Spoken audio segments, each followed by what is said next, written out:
What's up, guys? Welcome to Voicey here. This is your temperature hot Zach, host, captain, and today's subreddit is r/EntitledParents. Don't forget to like, subscribe, and hit that bell to never miss an episode. This story's called I Got in a Bar Fight When I Was 17. Here's the cast. Cute guy. Entitled Dad. Entitled Dad's friend. Might have been a family member, but he looked nothing alike, so I assume he was just a friend. And me, a devout worshiper of Bob Ross. Backstory. I work at my dad's bar. I'm a karaoke DJ and a cook, so it's technically legal.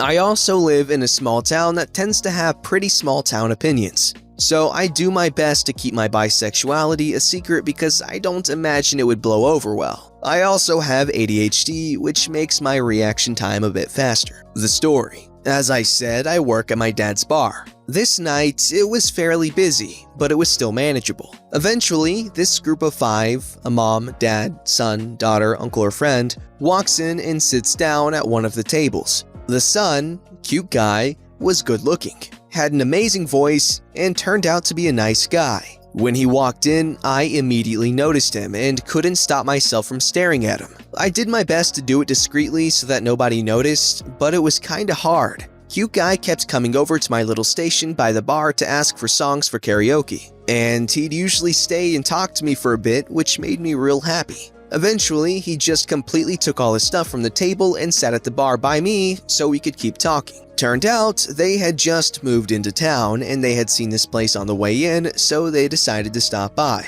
It also just so happened that he was gay as well. I tried to hide the amount of true joy I felt when he told me that. Everything was going great. Until his dad saw us. His dad knew he was gay and didn't approve, so he was always trying to convert him to straight. He always got really mad when he saw a cute guy talking to guys. So his dad comes up to us and I can see him trying and failing to hide his rage. Hey, cute guy, what are you doing? Hey dad, this is OP.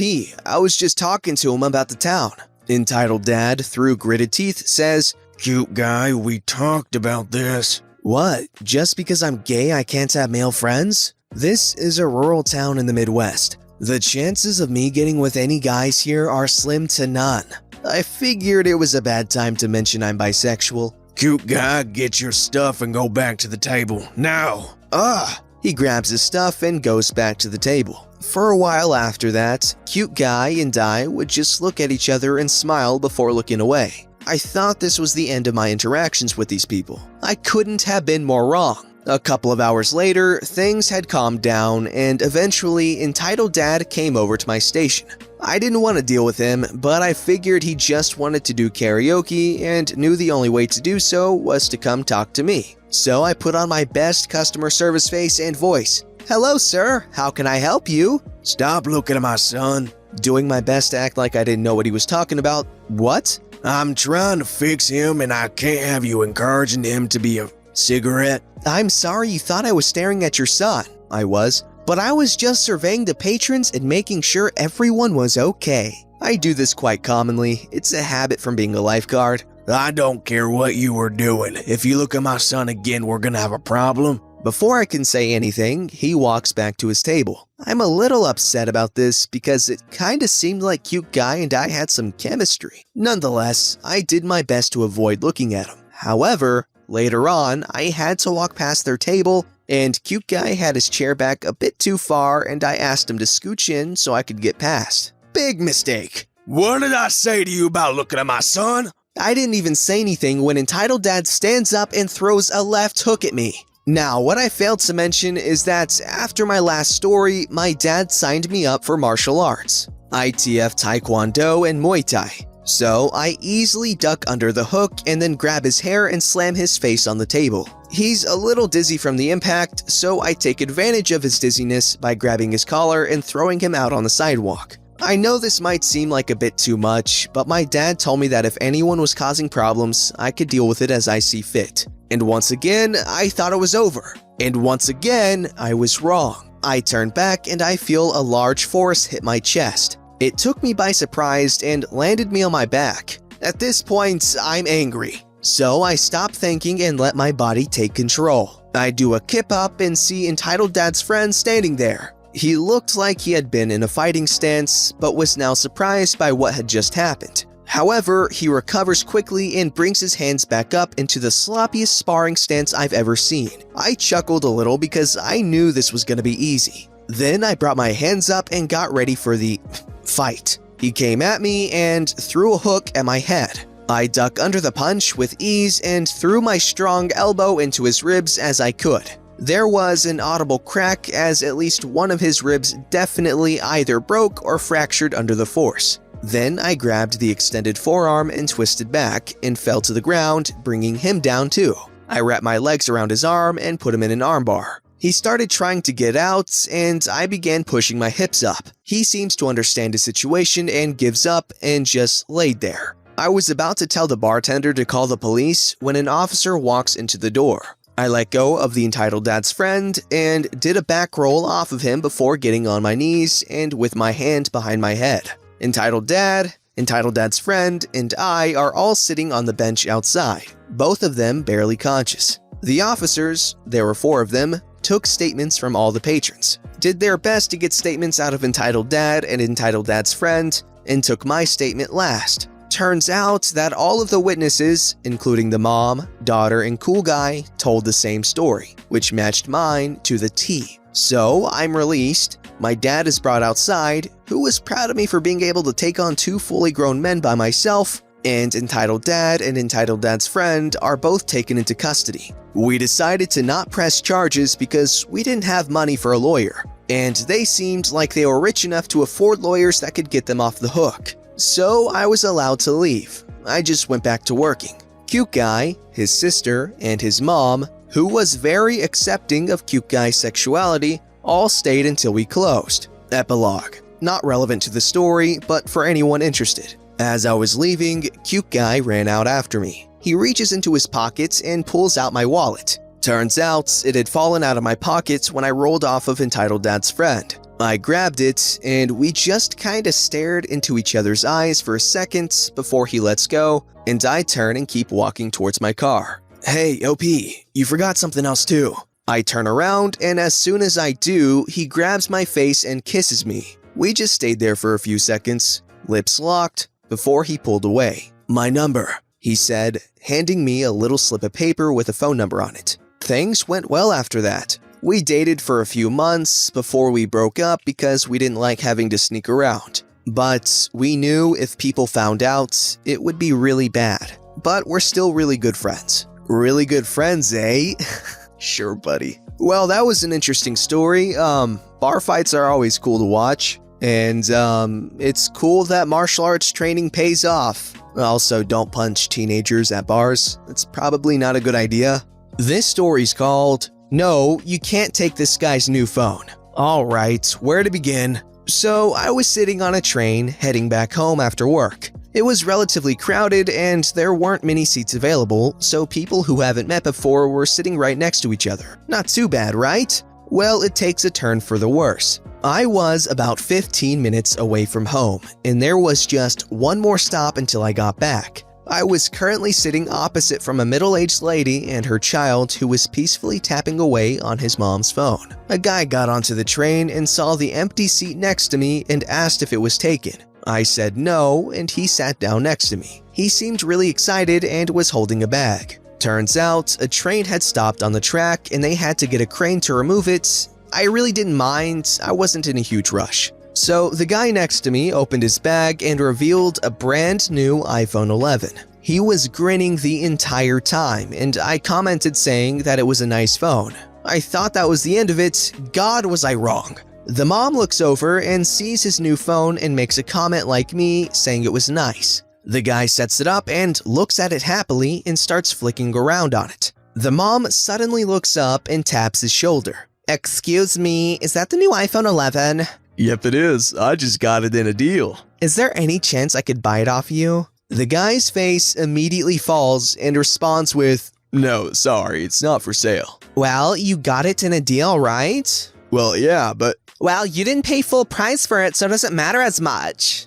I'm not so sure if I want to join in, but I respond with a quiet, "Well, he still paid for it." The woman sharply turns her head to me and tells me this. "Did I ask you?" I make a face and mutter to myself, which she sadly doesn't hear. I'm sorry, but I'm not gonna sell you my phone. I just got it set up. Yeah, and you can just use your old one. I've had mine for ages. Me wanting to see where this goes. If you're so keen to get a new phone, why can't you just buy one yourself?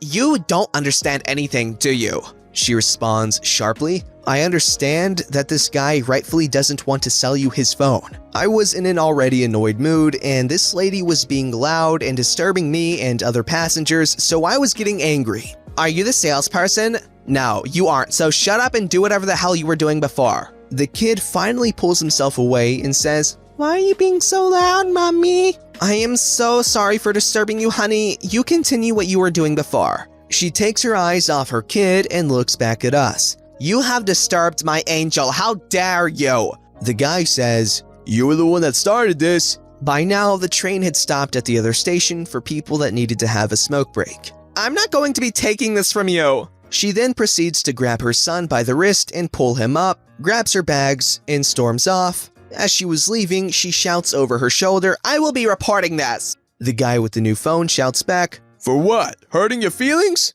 On the journey back, I found out the guy's name was Caleb, and he was actually a really cool person, and that me and him share the same journey back. Thanks for reading. Nobody ever understands what not for sale means. That's so frustrating. But at least she left eventually. This story's called Entitled Mom Makes My Girlfriend Cry on Her First Week on the Job. Backstory. My girlfriend got a job scooping ice cream at an upscale soft-serve ice cream parlor. The job itself was actually fairly terrible. We live in LA and the influencer culture kind of takes precedent over being kind to employees. She doesn't work there anymore. Let's just say this was the final straw. I know, 1 week, but legit guys, this place was a terrible place to work for less than minimum wage. Long story as to why that was actually legal. Also, to keep in format, this is told in first person, but it happened to my girlfriend who is helping me draft it out. Here's the cast. Me, my girlfriend, the narrator of this. Entitled mother, with 4 kids and a silent husband. Entitled dad. Not actually entitled, just there, and probably doesn't want to get in the way of his wife. Nice kid. One of the 5 kids that is actually relevant. Story. Entitled mother enters with children all around her. Where are the vegan options? We have red velvets, almond, green tea. Are those vegan? Yes, those options are vegan. Would you like to sample flavors? I want to sample them all. I'm afraid we only permit 3 samples per customer, but I can sample the vegan ones for you. Which ones are vegan? Are the cones vegan? Yes, the cones are all vegan. Are you sure? Yes, ma'am. I am sure the cones are vegan. What about the cone toppings? Let me double check for you. Checks ingredient list for cone toppings. Okay, so the cone toppings are not vegan, they have chocolate on them.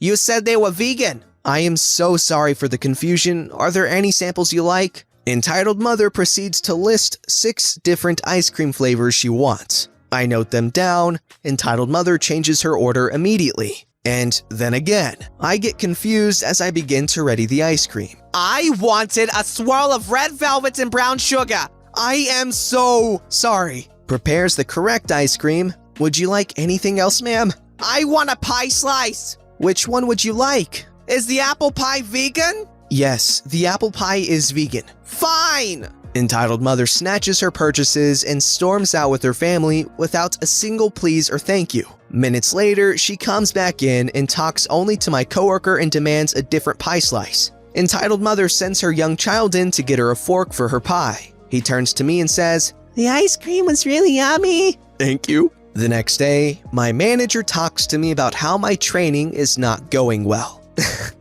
Okay, that's a funny little story. You might be thinking, well, gee, what the hell happened? Why did she cry? Well, let me tell you, in case you don't know. When you work with customers of any kind, any extended interaction with them is exponentially more grating than just, doing anything else on your job. Alright, and usually if you're dealing with a customer for a long time, it's because they're being difficult. So if they are being difficult and they're making you take forever and your interaction's lasting 45 minutes now and they're being jerks, oh my, it's so bad, it's so grating. You just want to die. This story's called Entitled Mother Gives Us a Chair Because She Didn't Want It, Demands It Back After We Fix It. This happened when I was about 12 years old, so sorry if the details are a bit blurry. One day, my mother was outside watering the garden when a neighbor shows up dragging an office-type chair outside towards the garbage. My mother asks politely why she's throwing the chair away. The neighbor responds that it was her 15-year-old son's and that he didn't want it anymore because he just bought a better chair. My mother was always good at fixing things, so she asked if she could have it since they don't want it anymore. The neighbor responded, "Well, I was about to throw it away, so sure, why not?" A couple of days later, my mom had fixed it. She changed the material, the chair no longer squeaked, and overall, it looked brand new. My parents were hosting a neighborhood barbecue that day, and she invited the neighbor who gave us the chair. The neighbor went to the bathroom, and when she came back, she told my mother, "Hey, I really like the work you did on the chair we gave you." "Thanks, I always love fixing old things like that." "So, can we have it back?" "Excuse me?" "You heard me. Since we gave it to you, it's still ours, so when can we have it back?" "I don't know what your problem is. You were about to throw it out. I literally asked you and you said I could have it." Entitled Mother proceeds to practically throw a temper tantrum, loud enough for the other guests to come see what's going on. Not so entitled Dad says, "Honey, what's going on?" "That bench won't give me back my chair." "Are you talking about that old chair you threw away a couple of weeks ago?" "Who cares? Let them keep it." "But I want it for Jeffrey," her son. Not so entitled kid says, "Mom, I already have a nice chair at home. I really don't need this one." "Then I want it for myself." My dad says, "Listen, I'm sorry, entitled mother, but you're causing a scene. Either stop it or leave." The entitled mother stormed off back to her house, and we didn't hear from her for a few days. One day, she came to our house and apologized. She said she didn't know what happened to her that day and that she was sorry. She invited us to her house for dinner that day, and everything was fine after that. I'm glad that the story ended the way it did. She's still a close family friend to this day, and we still laugh about what happened that day from time to time. Okay, good. I'm glad it ended with no beef left between y'all. It's really nice to see maturity between both parties. It's really, really nice to see when you read all the other stories and they're all like, "Yeah, I hate her now and she hates me. We don't talk to each other. She murdered my dog." Don't forget to like, subscribe, and hit that bell to never miss an episode.